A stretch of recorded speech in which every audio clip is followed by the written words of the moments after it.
নমস্কার, আমি কলকাতা থেকে ললিত চক্রবর্তী বলছি। আমি গতই জানুয়ারি 2024-এ ইভিশনের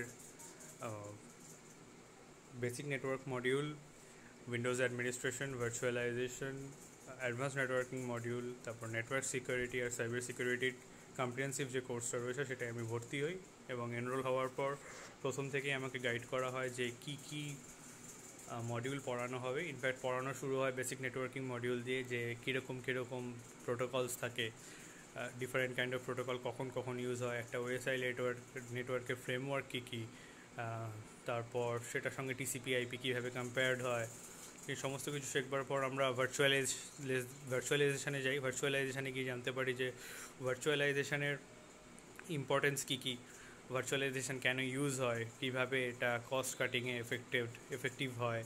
তারপর আমরা ওখান থেকে উইন্ডোজ অ্যাডমিনিস্ট্রেশনের ক্লাসে যাই। ওখানে গিয়ে আমরা জানতে পারি যে ওএস ইনস্টলেশন কীভাবে হয়, ওএস ইনস্টলেশন কোন পার্টিশানে কীভাবে করতে হয়, পার্টিশান কত ধরনের হয়। এই সমস্ত কিছু জানবার পর আমরা এগোই অ্যাডভান্স নেটওয়ার্কিংয়ে আমরা শিখি যে কীভাবে different kind of routing protocol configure করতে হয়। ফর এক্সাম্পল আরআইপি, ইআইজিআরপি, ওএসপিএফ, তারপর ভিল্যান কনফিগারেশন হয়, তারপর এসটিপির কনফিগারেশন আমরা শিখি।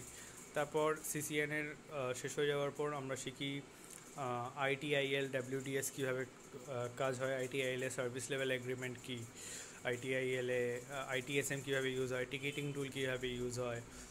তারপর আমরা ডাব্লিউডিএসে গিয়ে শিখি যে একটা সিস্টেমকে ডোমেনে কী করে অ্যাড করতে হয়।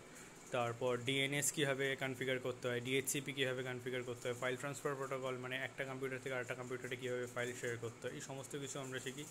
তারপর আবার আমরা আসি যে ইন্টারভিউ প্রিপারেশানে, যে কী প্রশ্ন আসতে পারে, কোন সাবজেক্টে থেকে কী প্রশ্ন আসবে, ইন্টারভিউয়ের টেকনিক্যাল রাউন্ডে কীরকম প্রশ্ন আসে, ইন্টারভিউয়ের এইচআর রাউন্ডে কীরকম প্রশ্ন আসে, আমাদেরকে সব কিছু বলে দেওয়া হয়। প্রথমে ইন্টারভিউয়ের প্রিপারেশানের ক্লাস হয়, তারপর আমাদের আবার রেজিউমে প্রিপারেশান ক্লাস হয়। ফর এক্সাম্পল একটা রেজিউমে যে জিনিসগুলো দেওয়া থাকবে সেগুলো কী করে আমরা ভালো করে এক্সপ্লেন করে বলতে পারবো। তারপর ইন্টারভিউতে এইচআর রাউন্ডে আমাদেরকে যদি প্রশ্ন জিজ্ঞাসা করা হয় সেগুলো কীভাবে করানো হয়। আর সবচেয়ে ইম্পর্ট্যান্ট হলো ডাব্লিউডিএস ক্লাস চলাকালীন আমরা এটাও শিখেছি আউটলুক কনফিগারেশন কী, সেই আউটলুক কনফিগারেশনের ব্যাপারেও কীরকম প্রশ্ন করা হয় সেটা ইন্টারভিউ প্রিপারেশন ক্লাসে আমাদেরকে বলা হয়। ফাইনালি সমস্ত কোর্স কমপ্লিট করবার পর আমরা এনরোল করি ইন্টারভিউয়ের জন্য। ইন্টারভিউতে এক করে কোম্পানি আসতে থাকে।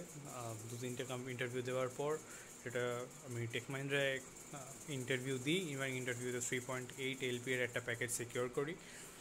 আমার আজকে এই সাকসেসের পেছনে পুরোপুরিভাবে এভিশনই রেসপন্সিবল, আর কৃতিত্ব শুধু আমার একার নয়।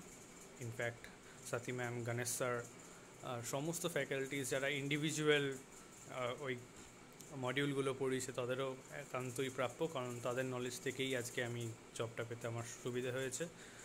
তো আমি খুব খুশি যে আমি পেয়েছি। আর এই যে আমি আইটিতে একটা ক্যারিয়ার তৈরি করতে পারলাম বা শুরু করতে পারছি, আর এই ফাউন্ডেশনটার জন্য আমি চিরকৃতজ্ঞ থাকবো এভিশনের কাছে। আর থ্যাংক ইউ সবাইকে যারা এখানে ইনভলভ ছিল।